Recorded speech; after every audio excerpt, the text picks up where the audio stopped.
Interesting music. Yeah, you know, someone told me I don't have a good taste in music, so.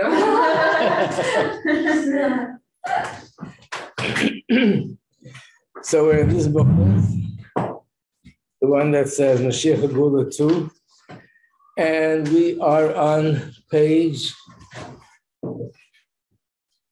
I think we're on page 18. I think we don't have Moshiach.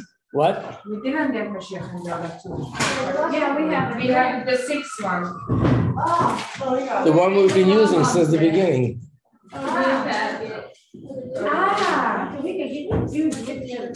This one, it's blue. Oh, mine is not blue. No, yours is 2 pages or something, it's missing. The Rambam, we've been doing the Rambam from that book.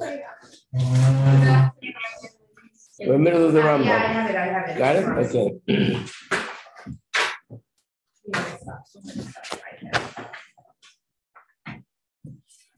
So we'll start from page 17. Look at the numbers at the bottom of the page. The book is this way, and the bottom here it says 17. Yeah. That's where we'll start.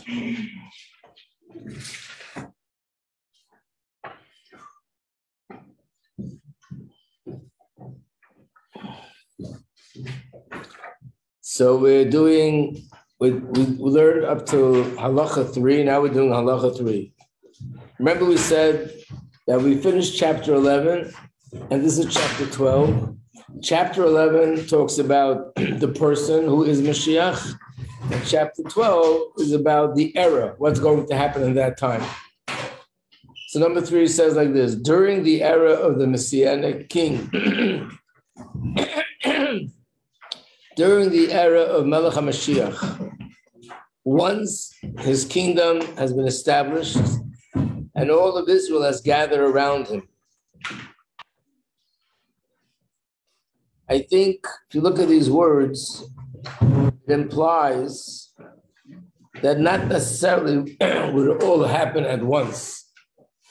Because look at the words, once his kingdom has been established and all of Israel has gathered around him, which means that it's possible that initially not everybody will accept him, not everybody will gather around him, and his kingdom won't yet be totally settled because there'll be those that'll be for him and those who will be not accepting him.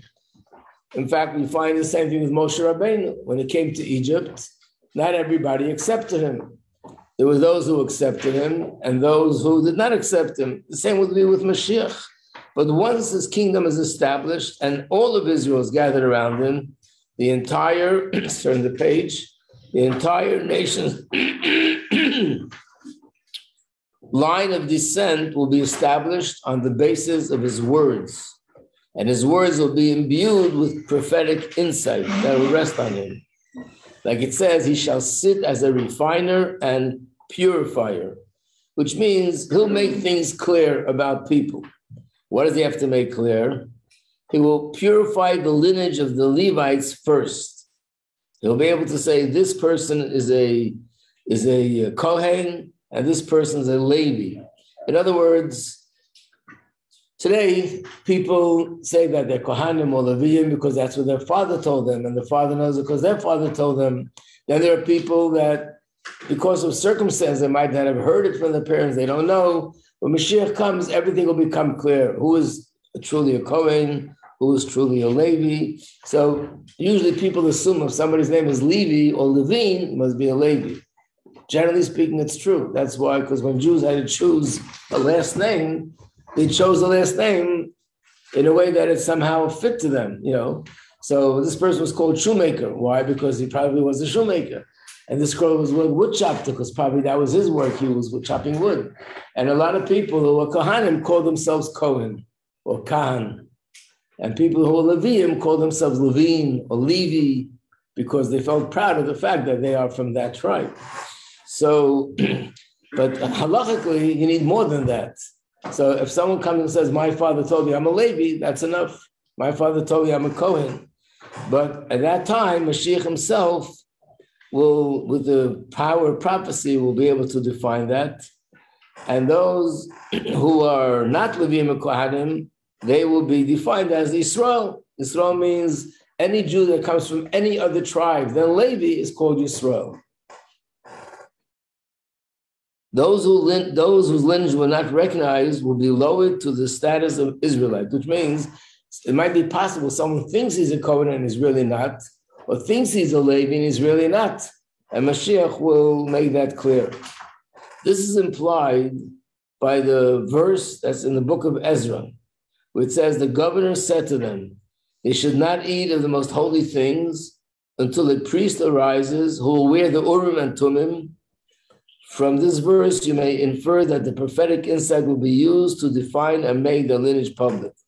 Ezra was the one who led the Jewish people into redemption after the destruction of the first temple. The first temple was destroyed. They were in Geulah in Babylon. They were there for 70 years. And then they went out and they went to Eretz Yisrael. Who was the leader then that led them out of exile to redemption? In Egypt, it was Moshe Rabbeinu. When Mashiach comes, it'll be Mashiach. Who was the one then? His name was Ezra. Ezra was the leader of the Jewish people. And in fact, there's a book, the whole book is called Ezra. You see it on the list, one of the books of the prophets. He was one of the last prophets. And he said to them, if you think you're a Kohen, you can't eat from the food, which there's certain foods that only a Kohen is allowed to eat. And if someone's not a Kohen eats that food, it's punishable by death. We're talking about food that's in the Beis HaMikdash, the food that has holiness to it. So this is the Urim Tumim. If you're familiar with the Beis HaMikdash, the Kohen wore this breastplate, Urim Tumim, and had on it letters from the Aleph Beis, had all the names of the tribes on it. And when they had to ask a question, the letters would shine.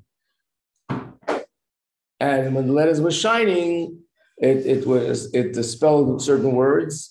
So if you would ask a question, is this person a Kohen? The letters would shine and say yes or say no. And that's how we would know what it is.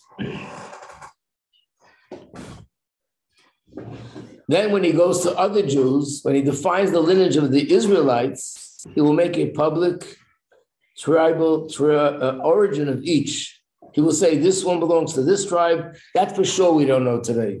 Whoever is not a Levi, we don't know which tribe we belong to.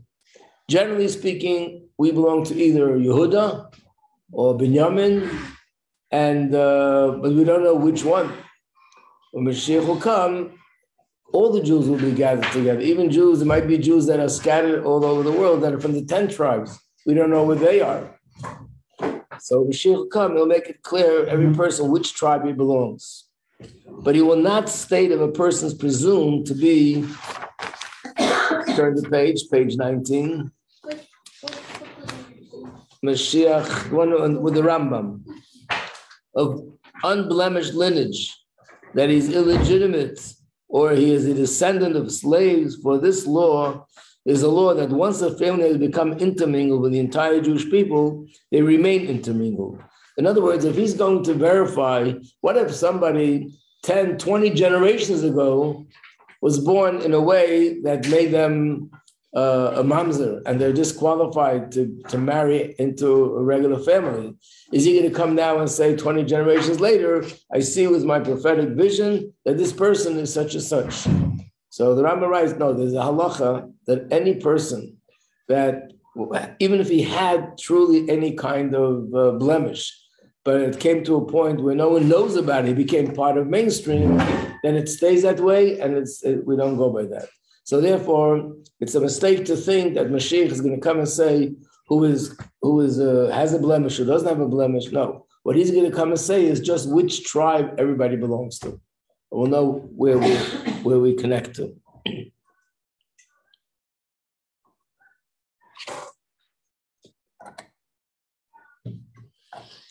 Daled, number 4.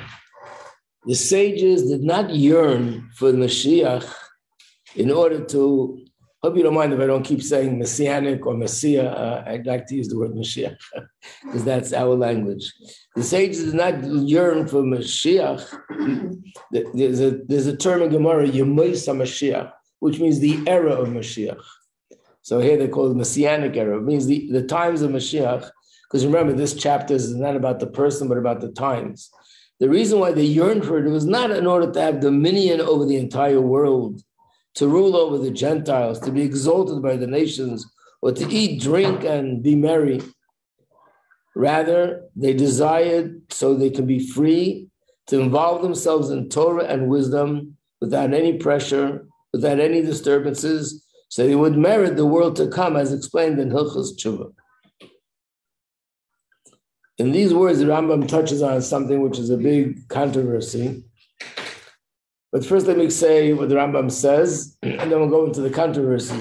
The Rambam is saying the main reason why they desire the times of Mashiach, because there'll be a time, there'll be no sickness, there'll be no hunger, there'll be no oppression from non-Jews, there'll be nothing there that's going to be disturbing us, and we'll be able to dedicate ourselves and devote ourselves completely to study Torah, and without any kind of pressure. And naturally, there's no greater kind of studying when you have all the freedom in the world and you're relaxed and you're able to concentrate fully.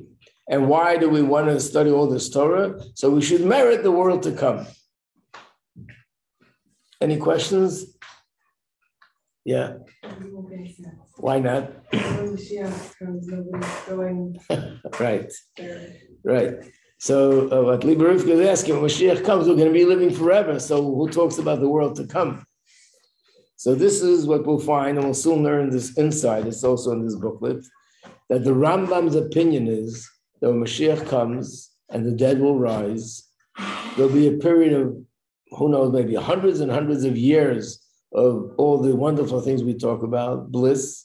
And then ultimately at a certain point, the greatest reward will be that the neshama will leave the body and experience the greatest spiritual pleasures, a soul without a body. So after a time, people's gonna die again? Yeah. That's in the first part. And who knows that part? Like how? What? Who knows how much time it's gonna take? I never saw a source. That doesn't mean it doesn't exist. Obviously, it's going to be a long time period, but we don't know how long. However, yes, Raja. But if there's no sickness or anything, so how will we die in that year? It'll be a spiritual thing. In other words, it won't be death as well. That's it. It's over. It means that then the pleasure we'll have is from our connection to Hashem. But as long as the soul is in the body, the connection is still limited. When the soul leaves the body, the connection is unlimited. So after that period, the ultimate reward will be actually a soul without a body, because a soul without a body is so much more unlimited in terms of its pleasure. Yeah. But after, so Mashiach's gonna come, and after we're not gonna die, but after 10 you're gonna die. Not only not gonna die, but after that, all those that died will come back, and then. But What?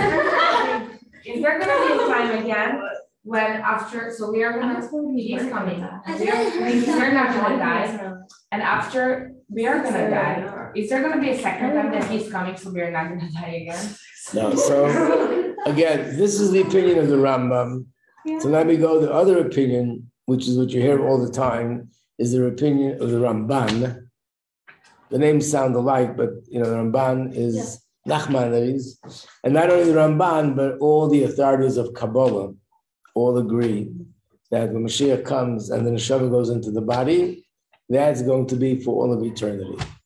But there's a chance that it's the other. No, there's no chance. There's a chance that we can explain how the Rambam's opinion and the other opinion could be, you can reconcile both opinions.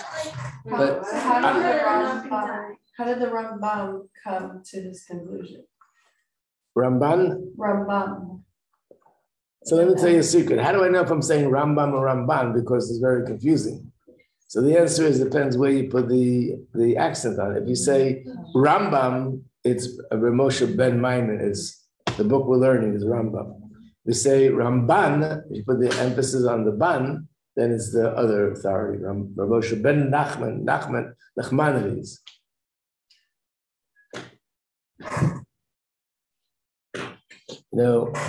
After Gimel Tammuz, not that long after, there was Rabbi Lau, you know what that name is? He was the chief rabbi of Israel. So he was invited to speak at a Lubavitch institution. And he said, you guys don't have any idea of the Rebbe's effect and impact on things out there in the world. And I'll tell you something that just happened to me. And he said that there's a bank in Atlanta, Georgia, that's investing money in Israel. And the state of Israel wanted to express to him their gratitude. So they chose the chief rabbi as the chief rabbi of Israel to travel to America, go to Atlanta, Georgia, meet with the CEO of the bank, and personally thank him for investing his money in Israel. So he goes to Atlanta. He was the one that was chosen. He goes to Atlanta, Georgia, is waiting, and this guy walks out. He's the CEO of the bank. They meet, tells him why he came. And apparently, either he asked him or he said, offered the information on his own, like, what really gave you the interest to want to invest in Israel? So he said, I'll tell you, I was watching cable TV, I was switching the channels. And as I'm switching the channels, I see this image of a rabbi speaking, thousands of people listening, and something about him just got me, and I just couldn't take my eyes off him. Obviously, it was a Farbrengen of the Rebbe, used to be on cable, and he's watching. And he said, I didn't understand anything, but he kept saying, Maimonides and Nachmanides, and Maimonides and Nachmanides. And it sounded like a very deep,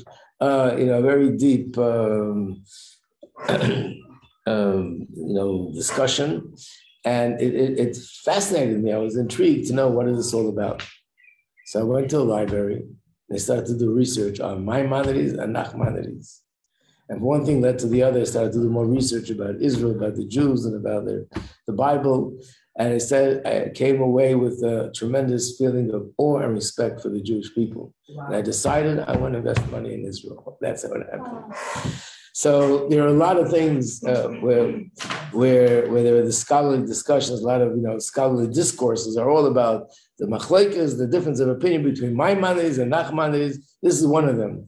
But in this case, Nachmanides has the whole school of Kabbalah behind him.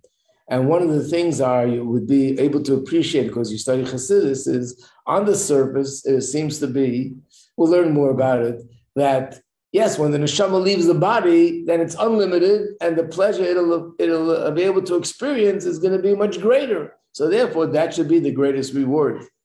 But when you study Chassidus, we actually learn that the greatest and highest levels of godliness are actually in the physical world, the lowest of all the worlds. And therefore, the greatest reward will be here more than there. That's the general idea. And when we get to it, we'll go more into the details.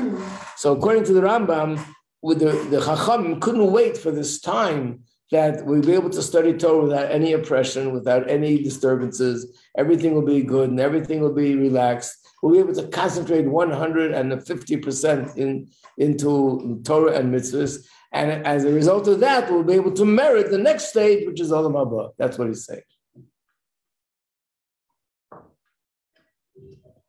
And if somebody doesn't agree with the Rambam's opinion and believes that, no, this will be for all of eternity, then you don't have to go for the next stage. And this is the goal in itself, to come to a time that we could study Torah, connect to Hashem, enjoy the pleasure of basking in Hashem's presence, and enjoy that pleasure forever. So now the Rambam continues to describe the time. At that time, in that era, there'll be no famine, no war, no envy, no competition, because good will flow in abundance. And all the delights, which is all the pleasures of the world, will be as common, let's turn the page, as dust. And the occupation of the entire world will be solely to know God. And when you see these words, you realize when he says the whole world means not only the Jewish nation, all people will be involved more in knowing Hashem than anything else. Before I go further, I just want to point out, we always talk about the fact that we're so close to Moshiach that we constantly keep seeing things happening in the world. And the Rebbe uses the term open your eyes, which means if you look around and you pay attention, you somehow see so clearly that this time is coming, because there's a lot of things that are being said about Mashiach. Had they been said years ago, it would be ridiculed. It would be the most foolish thing you can possibly say. This is going to happen. That's going to happen. So, for example, a statement like this: "Well, the whole world is going to stop doing everything. They're just going to be busy knowing Hashem." So, I wanted to show you this, an interesting thing. I'm going to give it out to you. I made a copy. I know that what is Bill Gates doing in the Torah classroom, but for this purpose, it's interesting to see something really fascinating. You don't want to give this out? Right. Thank you. Yeah. If everyone's gonna know more that Hashem, everyone's gonna see Hashem's presence more. What about other humans? It means that, like, it's weird to say, but like our Hashem, or because they don't necessarily believe in the same. No, then they'll all believe in Hashem and one God. That's in fact one of the 7 mitzvahs of Noahide laws. Then they will all believe in one God. No, I gave. Got it? Yeah, here are the extra copies.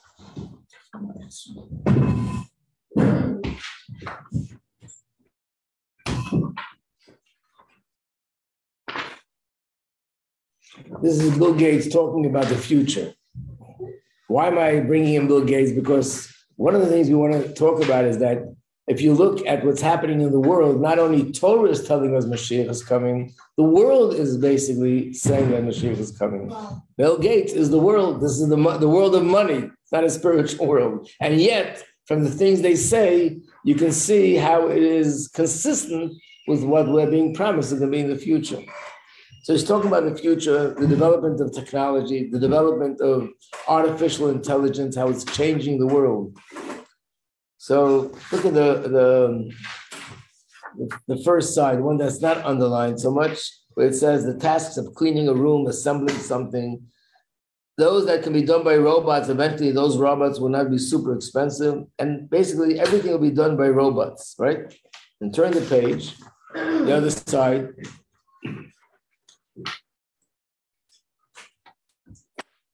Looking still further out into the future, Gates said he believes artificial intelligence may eventually force us to redefine work itself and the role it plays in human life. He suggests that we may evolve towards higher pursuits. A day will come when we won't be so focused on just working and avoiding diseases, because all those things will be taken care of. We'll need some new spiritual causes that binds us other than just the basics. So this is someone coming from a totally secular perspective, talking about technology, how the world is changing. Everything will be done by robots, whatever you need. There won't be issues that we have today because everything will be developed technologically, that you can correct this and you can correct that. So what will people be doing? So he doesn't say the words of the Rambam, but pretty close to it, that people will be involved in some new spiritual cause that other than just the basics. So the Rebbe said this many times, that people are worried about how could you talk about Mashiach, how will the world react to it? And the Rebbe kept saying, repeating over and over, not only the world won't contradict you, the world will actually help you and strengthen your belief in Mashiach when you see the things that the people are saying out there in the world. That we're developing technology, that diseases will be gone, that people will live for hundreds of years. Imagine if you would say this to someone 100 years ago, that we Jews believe that we're going to live for hundreds of years. It would be ridiculous. Now the biggest scientists are saying that we're coming to a time where we'll soon be able to live for hundreds of years. The only question is, how long is it going to take to get there? But that theoretically, just from a scientific perspective, that's a very real possibility. So after he says that the whole world will be ready to know God, then he says, and the Yidden will be great sages and know hidden matters, attaining knowledge of their Creator, to fulfill to the full extent of human potential. In other words, there will be a difference that Yidden will have an exceptional knowledge of Hashem, exceptional knowledge of their Creator, and this is based on a pasuk. And with these words, the Rambam finishes his entire book of Yad HaChazaka. The world will be filled with the knowledge of Hashem as the sea fills the ocean bed. Wow.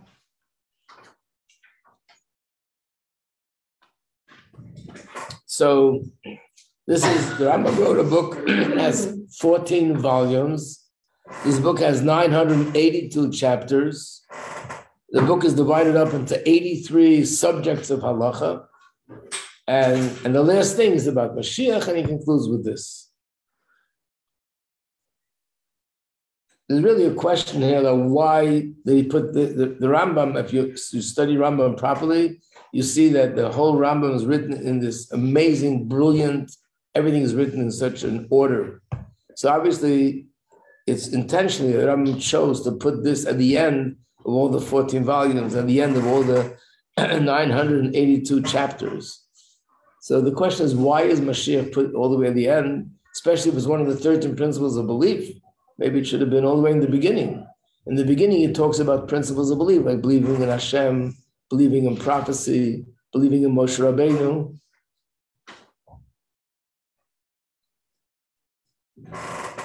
Any suggestions? The lies you put at the end.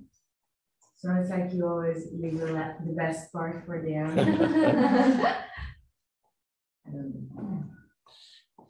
That's true. Maybe historical context.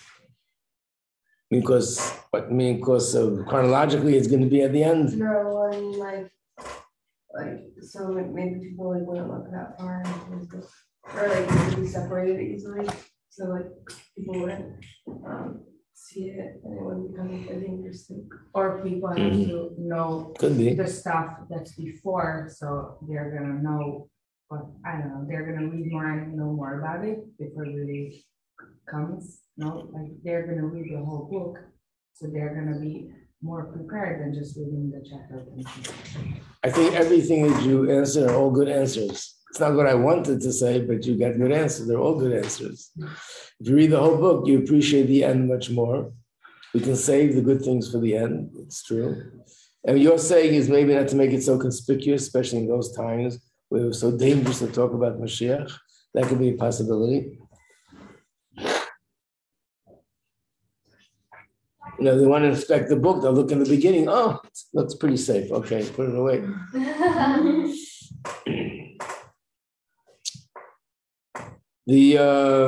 One of the ways of explaining it, though, is, first of all, it's also chronologically the end. It comes at the end after everything that happened before.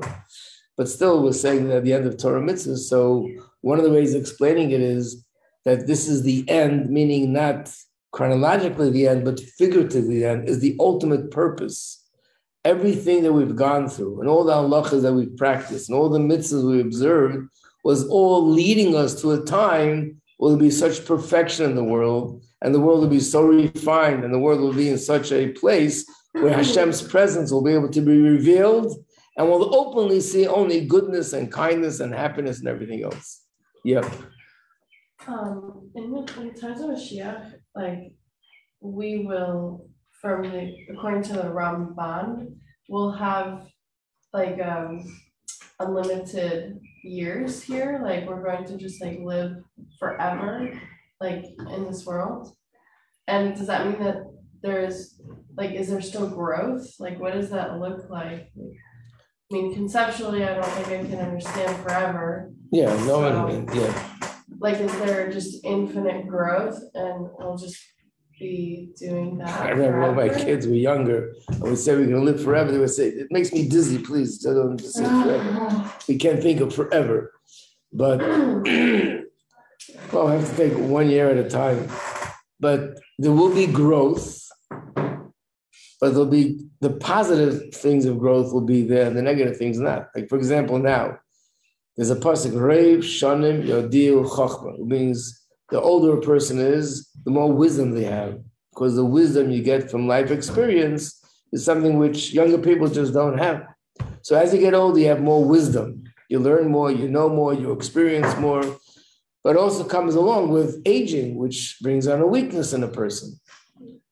So when Mashiach comes, the positive things of aging and growing will be there. The negative things that come along with it will not be there.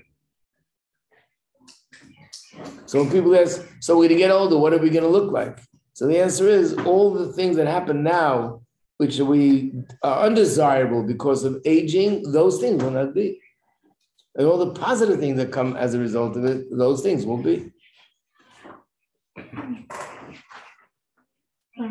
Yeah. So when you were discussing before how Moshiach's going to come and then it's going to be a Mason, and then we're not just going to be in our bodies forever, but we're going to leave our bodies. According to the Rambam. Right, according to the Rambam. So does that mean that like in Kislev Mason, like people, they're going to like come down into their bodies, but then they're also going to leave again?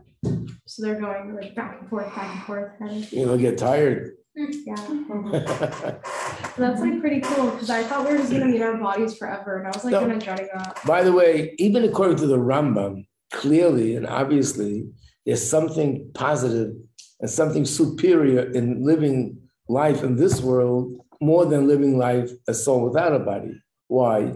Who's going to have Tchias HaMesim? All Jews, right?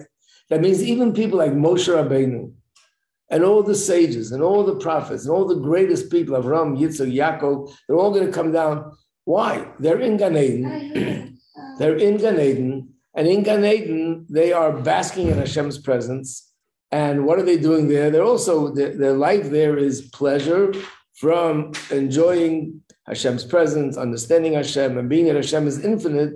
No matter how much they've reached, one day they reach more the next day, and the next day it's infinite, it's forever. So they're constantly, imagine a soul that's there, and for 3,000-4,000 years is just rising to higher and higher levels of spirituality. What in the world are they going to gain from coming down here?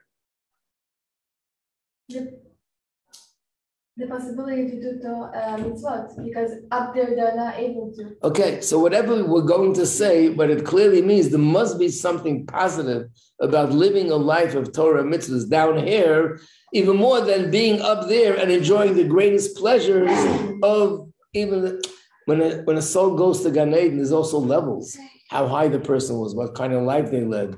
So the greater the tzaddik, the greater is his Gan Eden. His level of pleasure and level of perceiving godliness is superior to everyone else. And imagine that's I'll get to you in a second. I'm going to second. Like the Gemara says, there are 49 gates of wisdom. No, 50 gates of wisdom. Moshe Rabbeinu, during his lifetime, was able to achieve 49. After he passed, he got to the number 50. Well, how long ago was that? Over 3,300 years ago. What's going on since then? He's going higher and higher because it's infinite.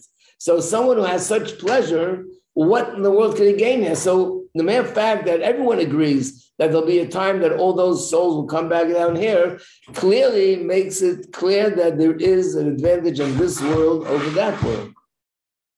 But I think what Chassidus is adding is that when the neshama comes down here, we're going to have both advantages.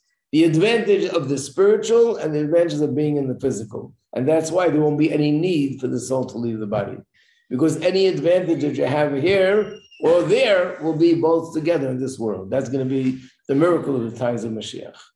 Yep. Yeah. What do you want to say? I heard like that you can only get certain reward in Gan Eden and in the world to come. So like some reward, like the word of learning Torah, I think they only get in the world to come. Right. So like for the Tzaddikim, like they learn so much, like where would they get the reward if they're not in the world to come? So that's why they have to come down here. Okay, so whichever way we look at it, without explaining it, it's clear that everybody agrees. Even Rambam must agree that there's something superior here to there. Also, I heard the first 40 years past, we're all going to spiritually get cleansed. Like when we die, but then we'll come back with the resurrection of the dead. After 40 years, I think. No. Which I know, I'm really confused. I think up there it's the rewards of the souls, but when Moshiach will come and we will come all to Israel, it's a reward for the physical body because our body is the conduct of all the good deeds. So And also our souls can Okay. do the mistake is done without our body. In one time. Okay, we can't do it all at once. All these things are part of our curriculum. We'll get to each one as we get along. Hopefully, before that, Mashiach will come and all answers, all questions will be answered. What? What was that? I used to think that right when Mashiach comes, Christmas would happen, but now I'm like, what? It's 40 years after Mashiach comes? Like, and now I'm just like, there's two parts of Mashiach. We're going to talk about it. No, it doesn't necessarily mean that we have to wait 40 years. No. There's one, I mean, not that I No. don't believe anymore. No. I believe it. I just thought it would happen anyway. 40 years later. Yeah. It doesn't have to be 40 years later. It could be much sooner.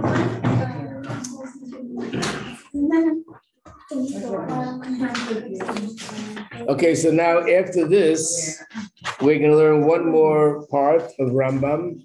It's not the laws of Mashiach. It's actually, if you see the next page, is the laws of Tshuva. But in the Rambam, where it talks about the laws of Tshuva, there's another small part where he also talks about Mashiach and these opinions that we're talking about, the Rambam and the Ramban, the two different opinions. We'll discuss it in the next class. Amir Tzashem. You're very welcome.